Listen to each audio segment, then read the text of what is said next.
Ponytails. Read by Scribbler.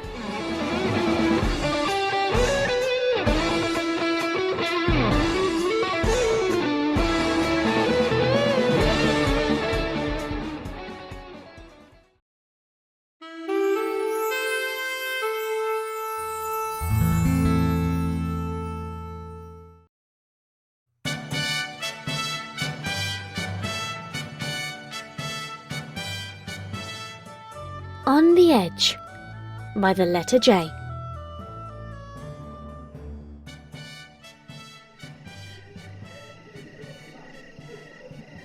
Twilight sighed as she gazed forlornly up at the clear night sky. The moon was full, proudly showing the face of the half-forgotten legend in all her glory. The stars shone brightly, reminding Twilight that she would much rather be back in her tower, where she could study them with her telescope, or read a book about the stars, or read a book about anything else, or practice a new spell, or double-check her study schedule for the next week, or sleep, or do almost anything other than what she was doing at the moment, which was basically nothing.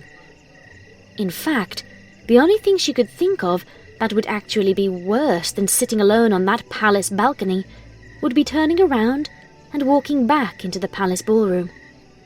Now, Twilight normally didn't have anything against the ballroom. It was, of course, just a room. Sure, it wasn't a library or anything, but like most rooms, it was generally harmless. But on this particular night, it was anything but harmless. The first problem was that it was full of ponies.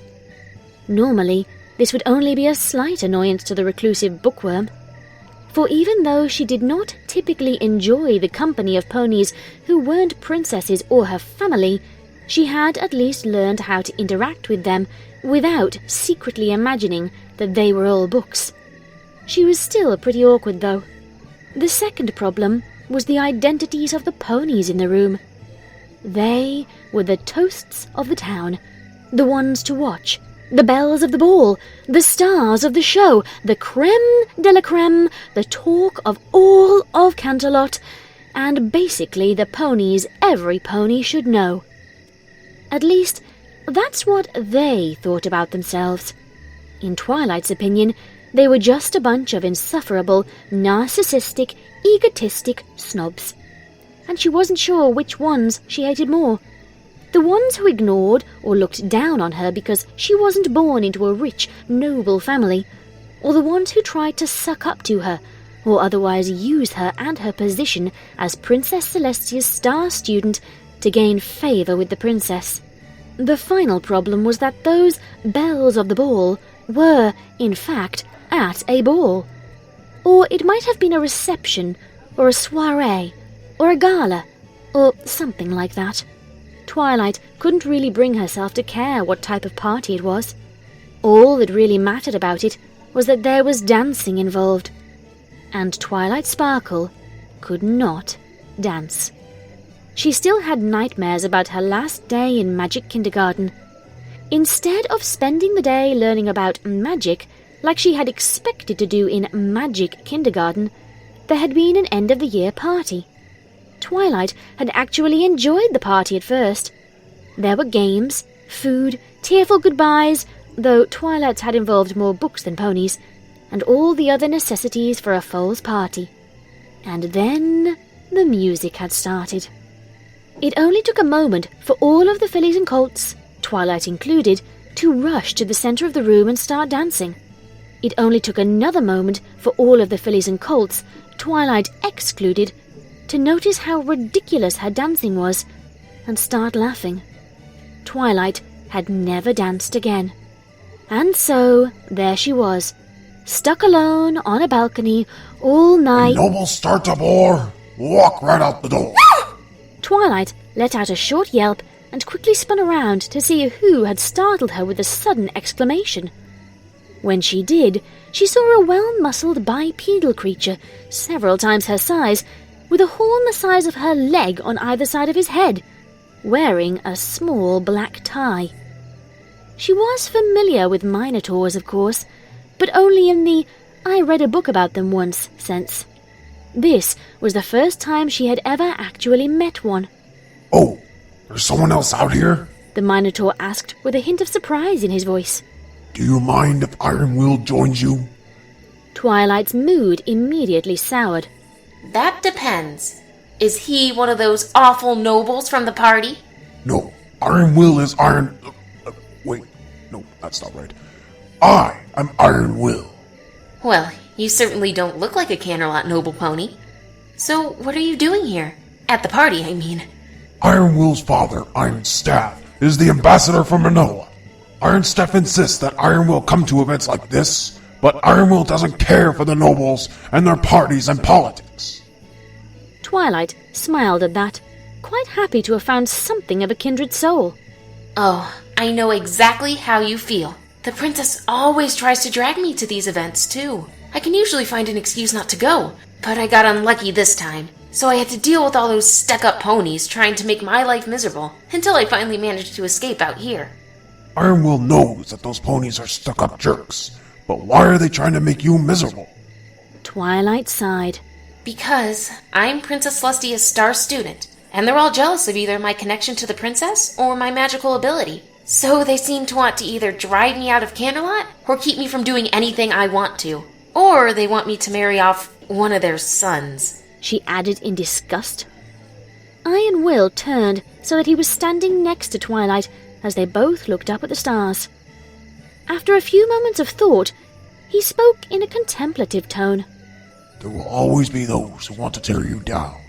Those who can only feel good about themselves when there's no one above them. They will try to tell you you're worthless. They will try to make you worthless. All you can do is prove that they're wrong. Show them that you're great. Show everyone how great you are. When some pony tries to block, show them that you rock. Twilight giggled as Iron Will's little speech reached its climax. That was pretty good. Do you give advice like that often? Not as often as Iron Will would like. Iron Will's father wants Iron Will to go into politics, but Iron Will wants to become a motivational speaker. I think you'd make a good one. Twilight gave a soft smile. I'm not quite as elegant with my words as you are, but I think that you should follow your dreams. Show them that you rock, too. Iron Will paused for a few seconds before letting out a short laugh. It seems so obvious when you say it. Iron Will supposes Iron Will should take Iron Will's advice. Yes, Iron Will do that. Thank you. Iron Will just realized that Iron Will does not know your name. My name is Twilight. Twilight Sparkle. Thank you, Twilight Sparkle.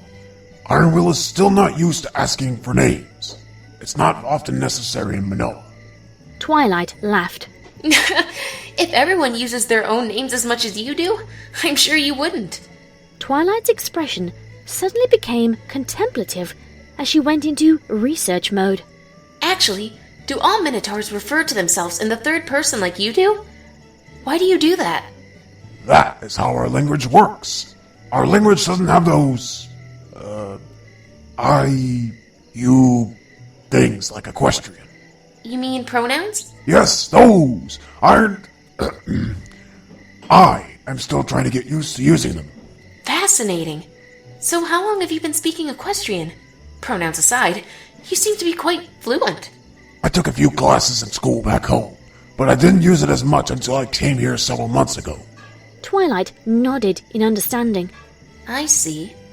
Oh, good use of pronouns there, by the way. As the conversation lulled, Twilight and Iron Will turned their attentions to other things. Things like the lights of the city below them, and the stars above them, and the music from the party behind them flowing out into the open air and mixing with the ambient sounds from the palace garden and the city. And when they thought they could get away with it, the fairly attractive, even if they're a different species, being standing next to them. Twilight had, much to the chagrin of her foal-sitter, never been very interested in romance. At least, she hadn't been since the day Cadence had told her that she couldn't marry a book, which was probably for the best. It would have been nigh impossible for Twilight to pick just one that she loved more than all the others, and it might get jealous when she inevitably read other books. But that didn't mean that she was completely clueless when it came to romance.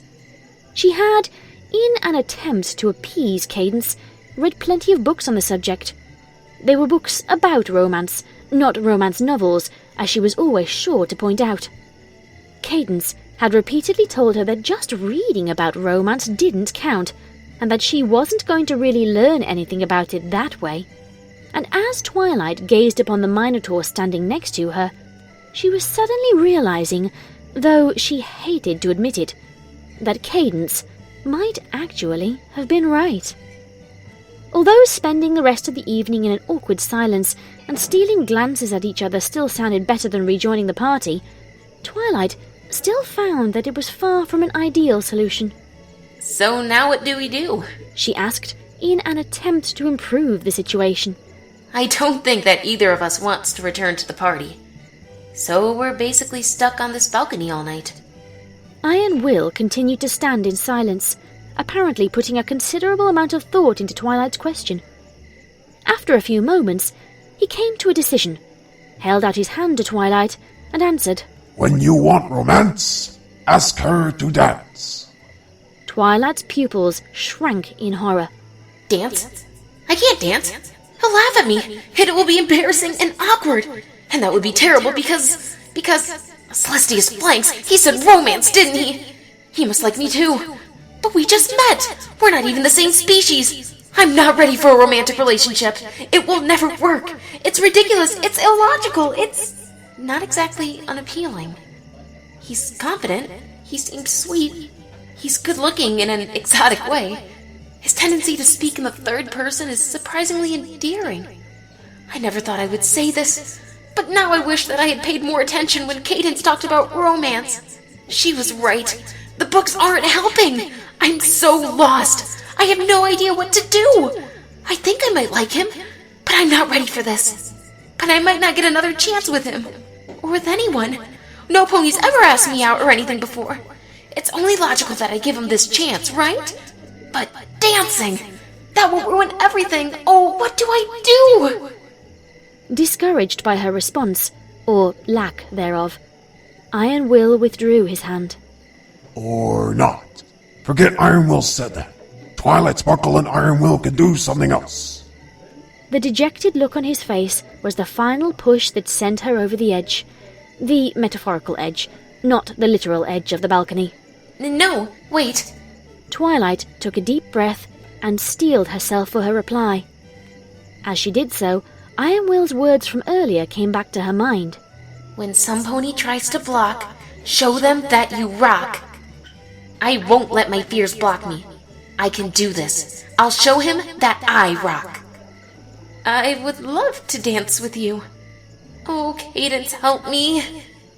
While one might normally expect a size difference as large as the one between a pony and a minotaur would make dancing rather difficult, in this case, it actually worked in Twilight's favor. For when Iron Will held her in the traditional minotaur style of slow dancing, she found that her hind legs did not even reach the ground, thus preventing any embarrassing effort she might make to dance. And, as an added bonus, she was also pressed up against Iron Will's undeniably attractive chest. And by the time everyone had gone home, it was not the nobles who had spent the whole party socializing, drinking, and showing off their wealth, style, and influence who enjoyed it the most, but the two outcasts who spent the entire time outside, trapped on a balcony.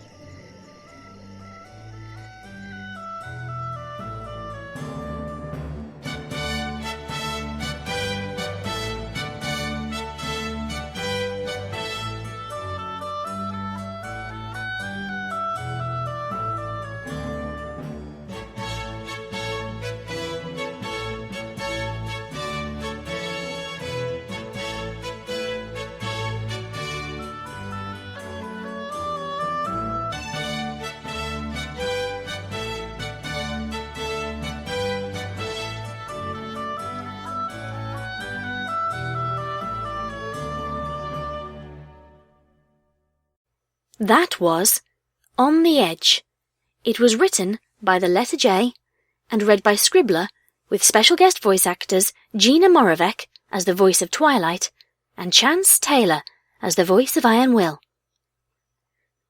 And so, Month of Love starts. Month of LURVE starts. That sounds so much better when you've got an American accent. To me, it just sounds like I'm having some kind of strange fit. LURVE. Yeah, me being highly politically incorrect there. Right, this fic. Gina, she's making her comeback after we worked together a bit last year, and she's scheduled to be in an absolute metric ton of stories that are on my collab chart, but they just haven't rolled around on the schedule yet. And this is the second time I've worked with Chance Taylor as Iron Will, and I hope everybody else liked his Iron Will as much as I do. I think he brings a sort of, as bizarre as it is to say, I think he brings even a sense of humanity to Iron Will, and makes him less of a caricature, which, I always like. Iron Will wasn't quite an anti-hero, and he wasn't quite a villain, he was just a caricature, and I always like stories that bring a little bit more to caricatures. Right. I now address the elephant in the room. The sharp-eared amongst you will have noticed that there was not a fic reading last week. There was a very, very good reason for that, and it was that the fic reading I was originally planning to upload last week was half done when I got to Friday. And when I got to the Friday, I ended up having so much work that I had to bring home from me, because paid work I go to every day, and then I bring home, there's no other way of putting this, so cover your ears if you don't like swearing.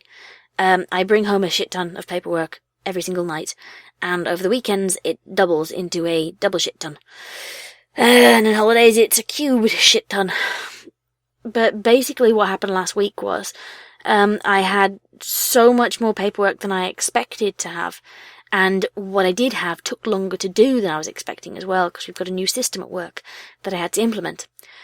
For that reason, I spent all of Friday night doing paperwork, thinking, I'll do it on the Saturday. Didn't. Got through Saturday, did paperwork then instead. I only speak to Reverb Bronny once a week, and I spoke to him on the Saturday night, and then on the Sunday I was doing more paperwork, and I work again on Sundays. I do extra work, I'm trying to pay for my way to get to BronyCon in the summer, so I've taken on some extra work as a separate thing. But it means that when I got home, I then had to do all my planning and preparation for the coming week. And before I knew it, it was 1 a.m. from Sunday going into Monday, and I still had half a fic reading. And I thought, it's fine, I'll put it out on a Monday, I'll put it on a Tuesday, as I've done before when things have been a bit hectic. And unfortunately, the levels of paperwork I was doing and the level of work I was doing didn't ease up at all. And it really got on top of me, and as it happened, I just did not have time. And now I usually keep a break glass in case of emergency fic. That's what I call the ones that are pre-edited and sit waiting just in case I've got nothing else done by the time a weekend rolls around. Unfortunately, this paperwork and this, just the work scenario that I'm in has been going on for some time, basically ever since we went back after Christmas. And I've used up all of my break glass in case of emergency fics bar one, which is 5 minutes long, and I didn't feel right putting out a 5-minute fic, because I kept thinking, I'll have time, and it just never happened. And I felt really bad. But I just couldn't. I really wanted to. I love fanfic readings. I love putting them out. I love editing them. And I actually got pretty sad in midweek when I realised I wasn't going to be able to do one. So I'm glad I got this one out this week. And I'm really sorry, to be honest. Probably I'm going to get comments saying, you shouldn't be sorry, because it's a self-imposed schedule having a fic reading a week. But by the same token, I love this. I do. It's why I got really upset when I thought my channel was threatened. I do love doing this, and the weeks where it's not possible, I don't know how to put it into words, but I'm sorry. I felt bad, and I hope this week makes up for it. I hope the video I put out yesterday of the of Twilight, no, not Twilight, Applejack and Rarity playing Slender. Hope that one kind of made up for it a little bit, because that was an unusual upload, not one I've done before, and I don't know if it's one we'll do again. I'll have to speak to the VAs over that one, and we'll see how it goes. But as for the rest of February, there are 3 more crack romance fics coming out of just unusual couples. That is the straw that I drew for it's the straw I chose for month of LURVE, and I'm doing unusual couples, or crack fics and crack pairings, or crack pairings more than crack fics, you know what I mean. So look forward to more of those. I guarantee you will not be able to guess the couples that I have chosen unless you're in the Fanfic Reader Skype chat, and I've already told you. So, without further ado, I shall bugger off now. Oops. I shall nearly knock over the Pepsi can in my room, and then I shall bugger off. Be lovely to each other, and good night, everybody.